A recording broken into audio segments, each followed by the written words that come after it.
Greetings once again, and welcome to our final destination. Our journey has taken us through many harrowing paths, but we've arrived to the last point of discussion that will open the eyes for all to see. Okay, fuck this pretentious bullshit, let's just get into it.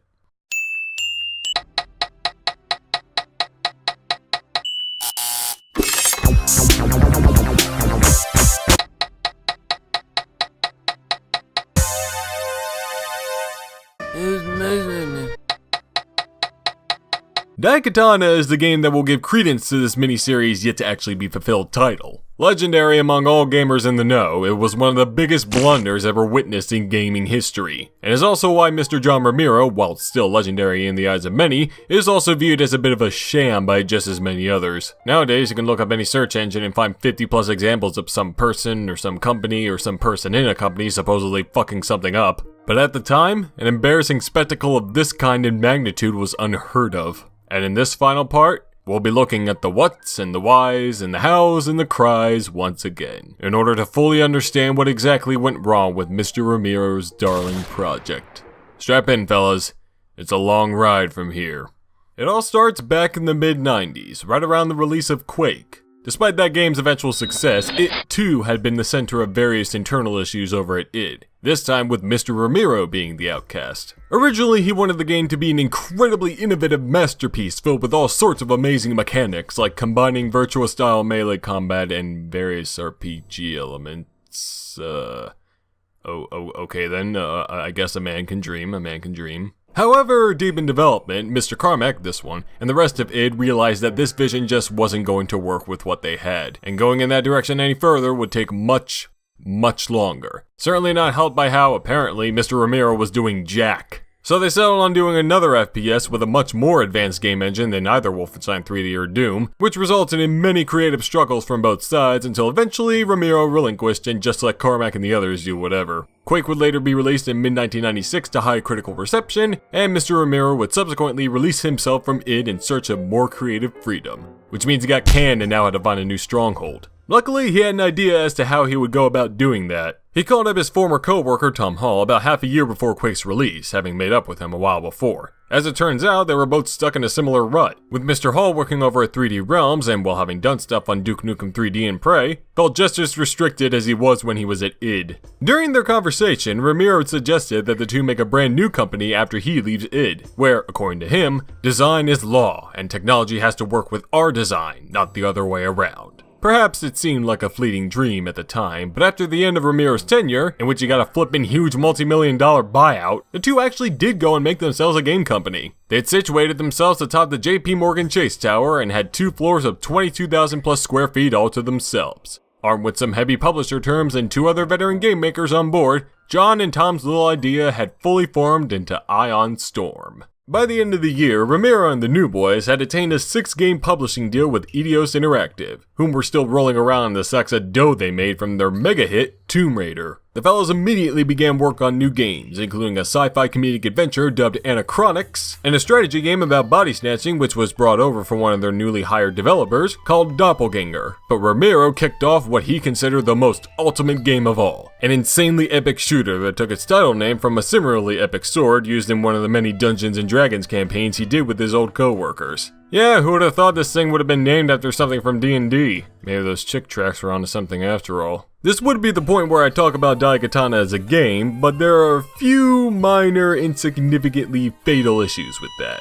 Firstly, I've never even come close to touching the game at all, and secondly, this episode is all about the development of Daikatana rather than the game itself. It's like a Mighty No. 9/ukulele situation. The juicy bits are nowhere to be found in the game. It's all about the tale of how the game eventually came to be from here on out. And what a tale it is. Romero planned the game to be absolutely filled to the brim with content. Originally running on the Quake engine, it boasted to be 4 times the size of Quake, contain 24 unique levels spread over 4 different time periods, have an endless variety of foes to kick the shit out of, display the most intelligent AI in any game ever, and be coded completely from scratch, even down to the individual polygons. All of this, which started in March of 1997, was to be fully completed by Christmas of that year. Certainly an innovative ideology in many ways, to be sure, but even from the outset, Daikatana was doomed to face troubles. Gone was Romero's team of expert game developers, and in were a fuck ton of amateur designers that Romero handpicked based on how well they could make their own Doom Quake levels or characters. I don't know about you, but I think letting some randos on the internet help out with your potentially landmark game isn't the greatest idea. Like, yeah, sure, maybe Johnny B. Good did a funny Doom level that looks like a penis, but I wouldn't put him on a crunch period paycheck roll just because of that.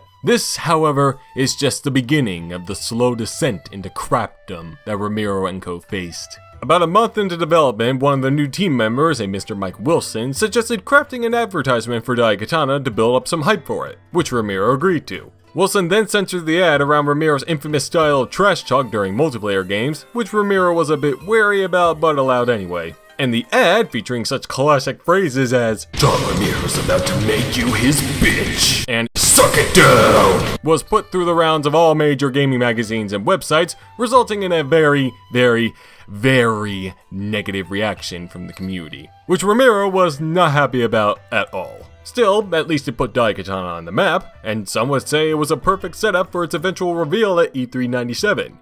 Yeah, perfect setup, of course it was.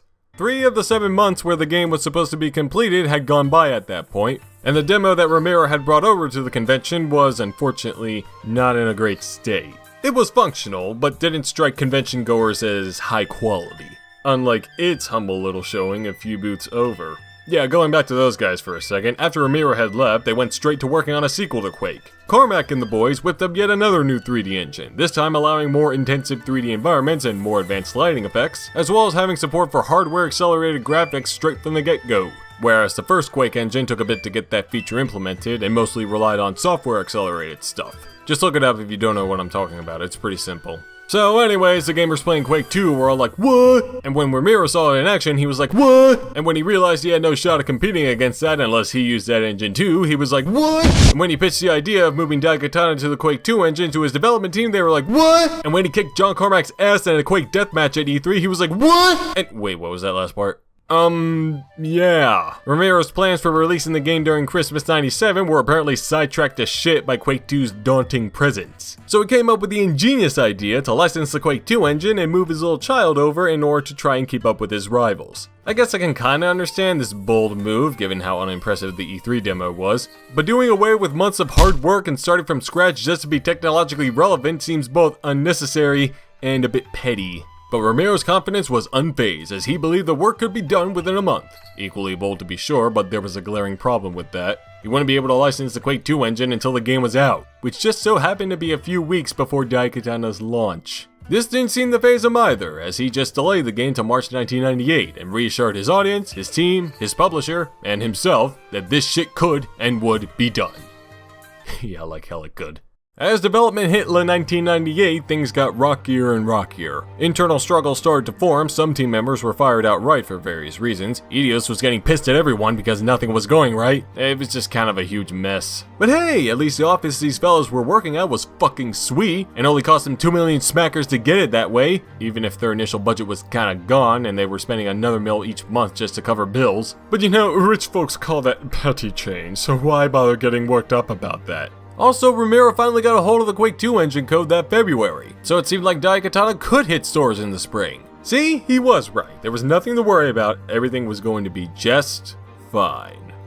Until he looked at the code and realized how different it was from the first Quake engine, which was what he was more used to. As a result, he announced the new March '98 deadline for his little love child was not going to be feasible, though he declared yet again that this only needed a few months' work, ignoring the pleas of his co-workers to just go back to the Quake 1 engine. If it wasn't clear by this point already, pride ruled in this game studio rather than actual design. The struggles continued well into the coming months, with tensions between Romero and co growing more intense, Ion Storm's E3 '98 showing doing rather poorly yet again, and the company's first actual title, Dominion Storm Over Gift 3, performing terribly with critics and consumers. Said consumers were also not pleased at all with the situation, taking to internet forums and likewise to mock the company, Daikatana, Romero, Romero's ego, Romero's hair, Romero's death, fake death I should say, Jeez, I'm not gonna turn this into one of those X died and was replaced by a lookalike copy pastas. Shit got even worse later that fall, when classified information about Eidos potentially buying out Ion Storm spread throughout the web, all from a site, or person, or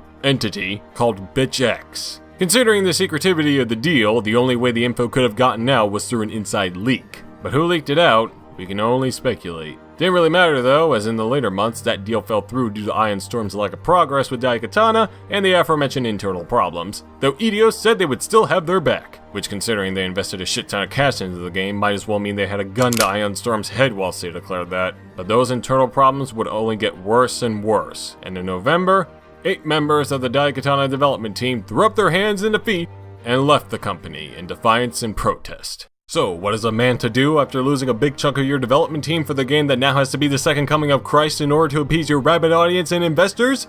Hire your romantic partner as a level designer. Oh dear. This is Stevie Case, prolific for being one of the first notable female esports players, even having beaten Trash Talker McBadmouth over here in a Quake deathmatch. As far as game development goes though, well, she had been there for emotional support. That looks good on a portfolio, right?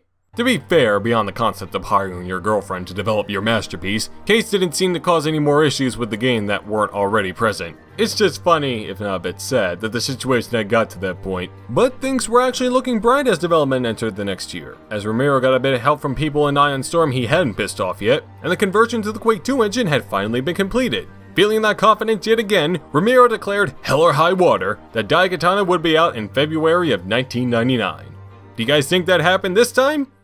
Does porn of everything exist?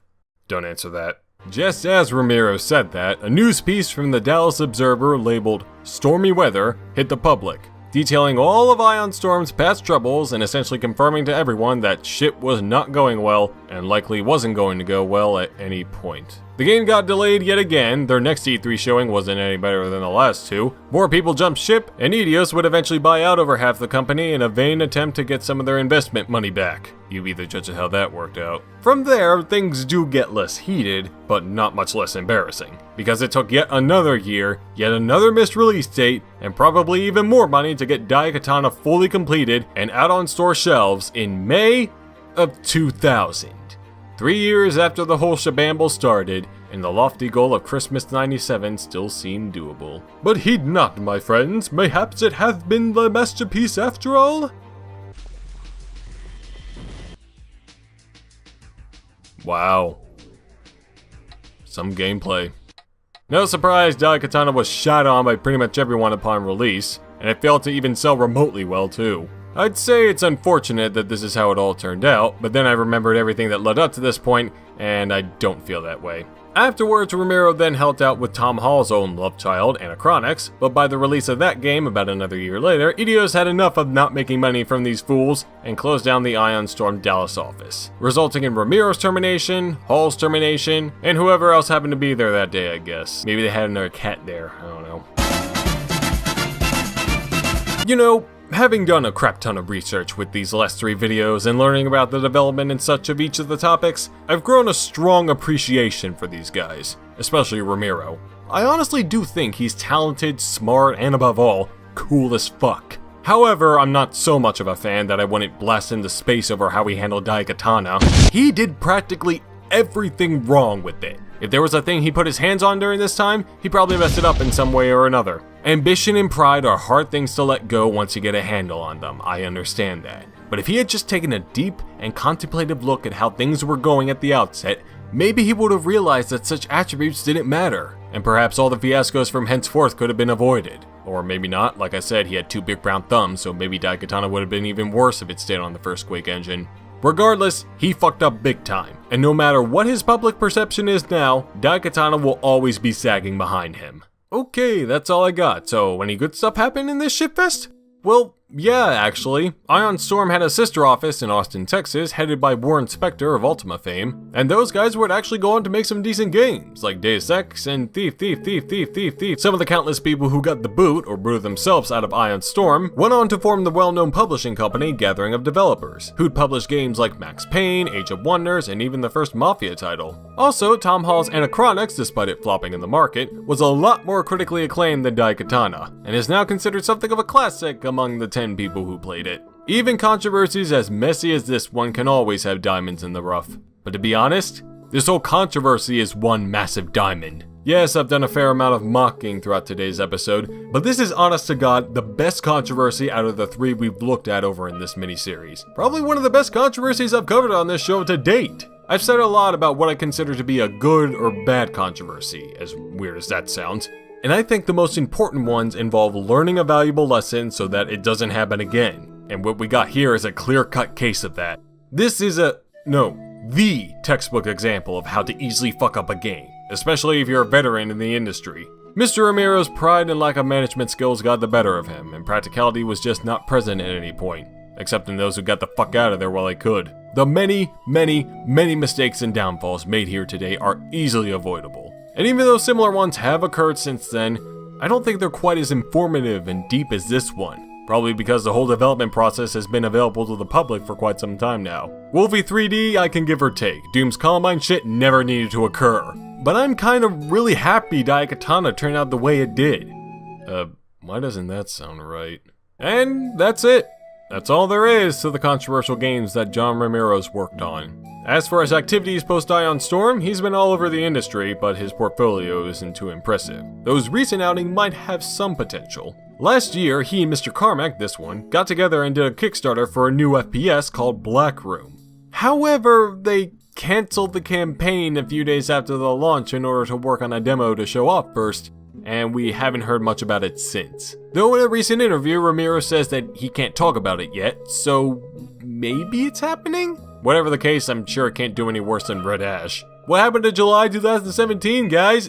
Did you delay it? Are you gonna announce that, or are you too embarrassed to do that? Again! Oh boy, I can't wait to see where that goes.